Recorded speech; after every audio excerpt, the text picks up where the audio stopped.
जो मैंने छोट मानसिकतार लोक वास्तवता को न जानी कौन सी विषय को नहीं कौन सी जनकर दुर्भाग्यजनक मृत्यु को नहीं राजनीति करवा निश्चित भाव में ये निंदनीय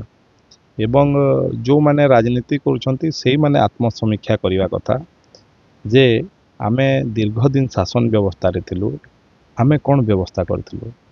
एठी तो से मैंने कौन एयर एम्बुलेंस व्यवस्था करनथिले जे आमे फेरईदेलु तेणु एठी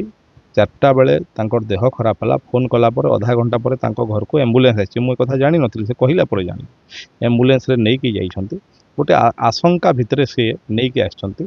तथापि भी एभलिया घटना घटवा कथा नहीं जो मैंने एभलिया राजनीति करछंती ईश्वर तांको सद्बुद्धि दियंतु निश्चित भाव में जिला प्रशासन संगे आलोचना करछि मु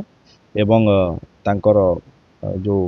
रीतिनीति अनुसार जो कर्म रही सेटा किभली भाव में सुरुखुरु हेबो एवं ता परवर्ती समय रे से परिवार को किभली भाव में सहयोग करा जाय परिबो तापाई प्रशासन संगे कथा लगी सबु विहित पदक्षेप निया देखो एथि मिसकम्युनिकेशन कारण आपण तांको मुहरु ही सुनिले मिसकम से एम्बुलेंस आसीथिला एम्बुलेंस रे नै कि गले सेथि गला बेलू से मृत हो सारे मृत घटना डॉक्टर कहले आज्ञा पोस्टमार्टम करने पड़ो बुझे भी जहाँ तांको पुओ भी कहते आज्ञा आम इन्सुरेंस माँ को ना अच्छी कि नहीं आम जानी ना किंतु एबे जदि आम पोस्टमार्टम करूँ आमको गोटे बड़ खर्च बहन कर से भयभीत से नहीं आसछंती निश्चित भाव में जदि किसी भी थाए प्रशासन ता प्रति एकदम दृढ़ कार्यानुष्ठान ग्रहण करा।